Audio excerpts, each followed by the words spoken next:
Assalamualaikum warahmatullahi wabarakatuh.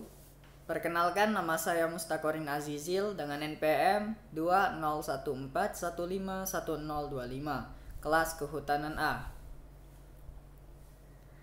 Baiklah, di sini saya akan mempresentasikan jurnal yang berjudul Integrasi Model SWOT dan SIG dalam upaya menekan laju erosi Dazdeli, Sumatera Utara, dalam jurnal Geografi Indonesia, volume 31, nomor 1, halaman 46 sampai 55. Baik, yang pertama itu ada pendahuluan.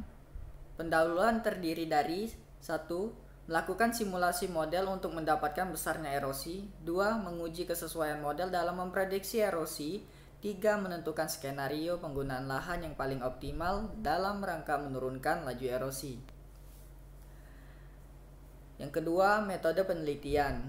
Bahan yang digunakan dalam penelitian ini berupa data spasial dan non-spasial. Data spasial terdiri dari data DEM atau Digital Elevation Model, peta batas das dan jaringan sungai Dazdeli, peta tata guna lahan Dazdeli, dan peta jenis tanah Dazdeli.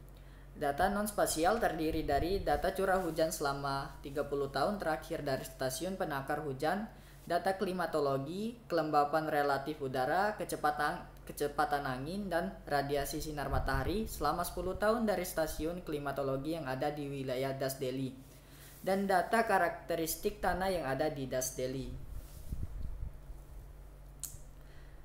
Alat yang digunakan terdiri dari perangkat keras dan perangkat lunak. Perangkat keras yaitu PC atau personal computer.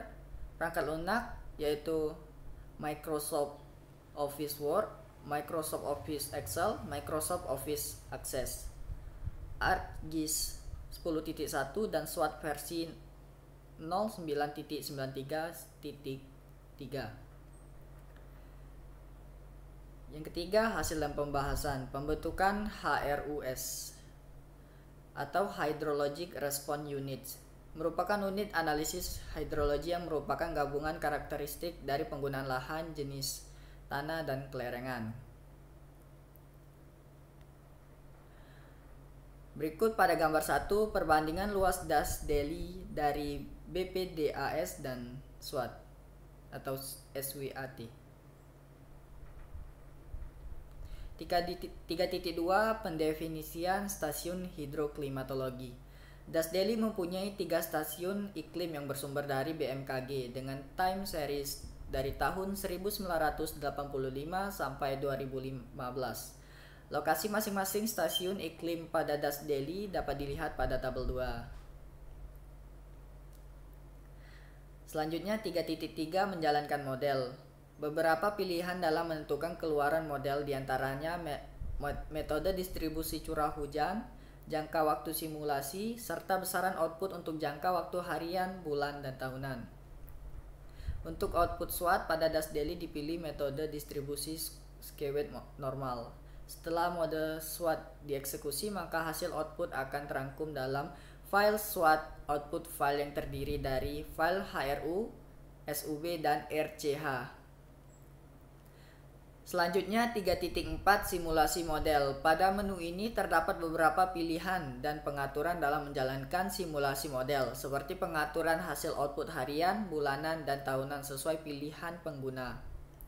Langkah selanjutnya adalah setup SWOT, run, dan run SWOT. Jendela DOS akan muncul yang menandakan program sedang melakukan proses simulasi.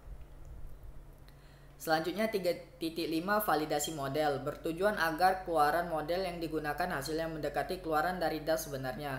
Hal ini sangat diperlukan untuk menguji kesesuaian model dalam analisa hidrologi DAS.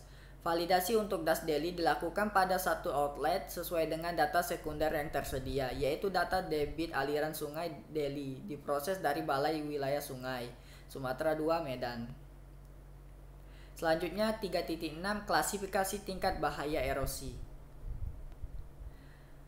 Hasil erosi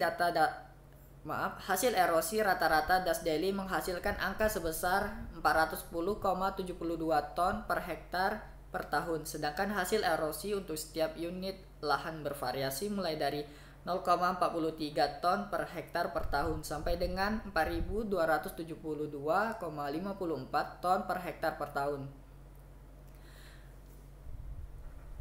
Tabel 3 menunjukkan bahwa tingkat bahaya erosi paling tinggi pada Das Deli adalah tingkat sangat berat dengan luas lahan 15.107,82 hektar atau 37,4% dari total keseluruhan wilayah. Disusul berikutnya kelas tingkat bahaya erosi sedang dengan luas lahan 8.752,77 hektar atau 21,46% dari luas wilayah Das.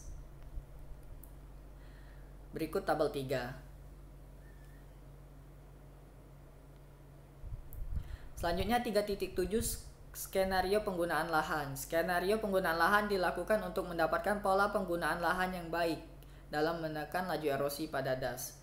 Kegiatan skenario penggunaan lahan ditujukan untuk menentukan pola penggunaan lahan yang paling baik dalam menekan laju erosi pada Das. Tahap skenario yaitu A. Analisa hasil erosi Das berdasarkan kondisi tata guna lahan existing.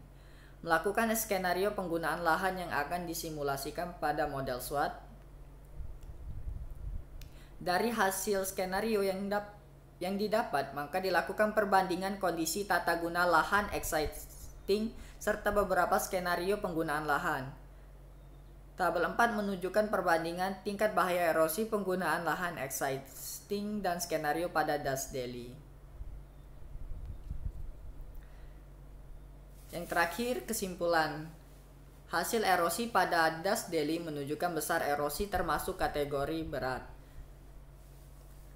Dari hasil validasi pada Das Deli menunjukkan bahwa keluaran model SWOT tidak berbeda nyata dengan keluaran observasi sehingga model dianggap mampu mensimulasikan erosi dan sedimentasi. Skenario penggunaan lahan Das Deli dilakukan berdasarkan analisis tingkat bahaya erosi Das. Hasil skenario penggunaan lahan pada Das Deli menunjukkan terjadi penurunan erosi yang signifikan walaupun masih pada kategori berat. Baik, sekian presentasi saya. Terima kasih. Wassalamualaikum warahmatullahi wabarakatuh.